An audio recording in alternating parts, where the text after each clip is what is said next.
And we're in a barber shop located at 3401 Kings Highway or 17 here in Myrtle Beach. And first, we're with a gentleman named Louie, but what is your nickname? Brooklyn Louie. So now, folks, you know the accent we're going to be talking about.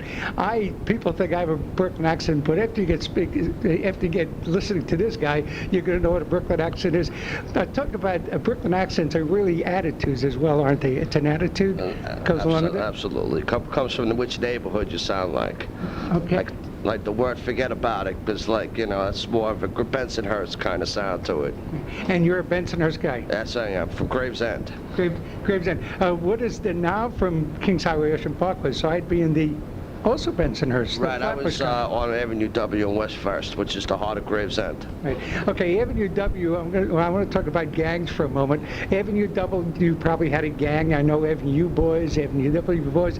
And one day I was sitting on Ocean Parkway, not on the bench, but on the back of the bench, the backrest, with my feet on the seat. And a couple of guys came over and they looked at me. One guy came over, he started roundhousing me. He must have popped me 4 or 5 times, but I never went down, never lost consciousness. Then they turned out they had the wrong guy, and they gave me their card. They had a card with a crown on, Noble Lords. I kind of think that was the Lords of Flatbush, the film. But you were in another group, and what did you tell us about your gang?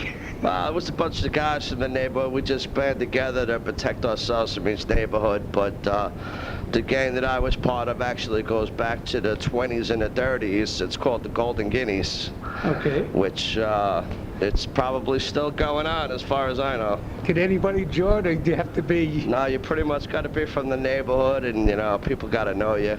It wasn't like a bad thing all the time. You protect the neighborhood. But it was only Italians invited? Oh, absolutely, absolutely. That's any Italian, as long as you were Italian. Okay, you're a barber now. Where's the connection? How do you go from Golden Guineas to a gainfully employed, making people look good? Everybody needs a profession, so.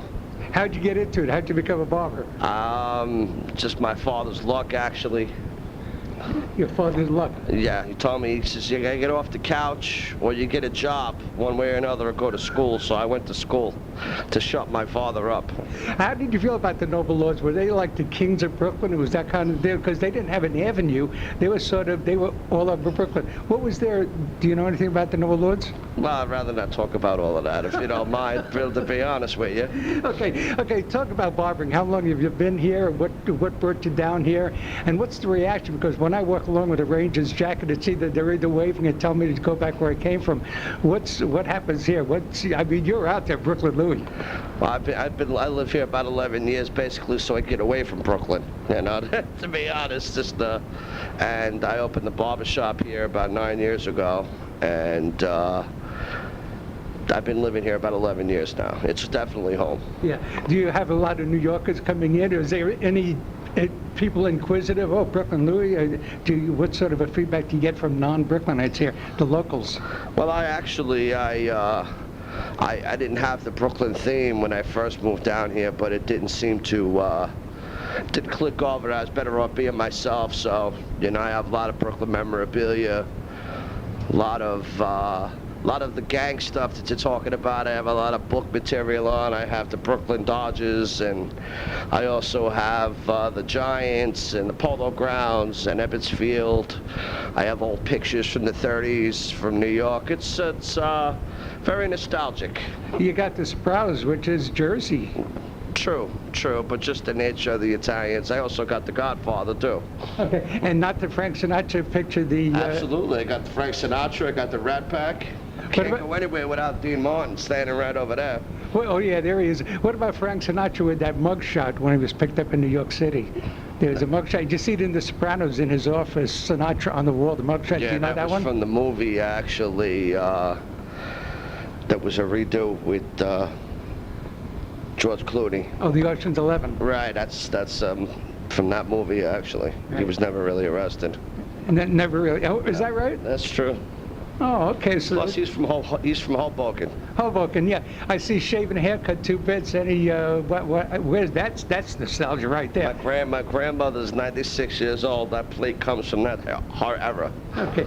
So what do you do? Okay, you do styling. Let's do a little promo, and then we'll do our finish. I do old-fashioned barbering. I do shaves, facials. I cut ladies' hair. I have a master hair care license now, 22 years. And the lollipops just for kids? No. I give those out there. Blow pops to the adults. Blow pops to the adults. You don't have like a little car or something for the kids? Well, I remember as a kid, I had a barber. I guess they were all Italian in Brooklyn, as I recall. Not in my neighborhood. You had your Italians, you had your Jewish area, Polish, German, Irish. Irish Italians never really get along. A lot of fights. Irish Italian back in the day. Right. Well, I grew up with the family, the Patrizzo family. There are 9 brothers, 10 brothers and 1 sister. I really didn't need any other friends. And Tina Patrizzo, Mom Patrizzo, she'd invite me over to all the holidays, but I couldn't bring a date because she wanted me to marry an Italian girl. What about that? That's classic. That's true. That's definitely true. People always ask me where the best Italian food is, and God bless me tremendously with a business. But not only that, I'm able to have my mom, my dad, and my grandma live here. So best Italian food is still at my house every Sunday. There's no better than Italian food. Absolutely. And we had the coffee and going. Okay, Louie's got to get going, but what we're going to do is, to finish up, I see you have sort of a barber pole here, but it's sort of like Christmas. Do you have a stand? Oh, I see a photo, the decal sort of thing, the barber pole. Right. Yeah, unfortunately, the city doesn't allow us to do a whole lot of advertising. Yeah. It's hard for the small guy to make money in this town. My business is all word of mouth. Right. Do you know what the barber pole denotes? Do I know what it means? Yeah. Absolutely. It means blood, sanitary, and vein. Do you know, well, at one time, barbers used to perform surgery. I don't know how extensive it was. As well.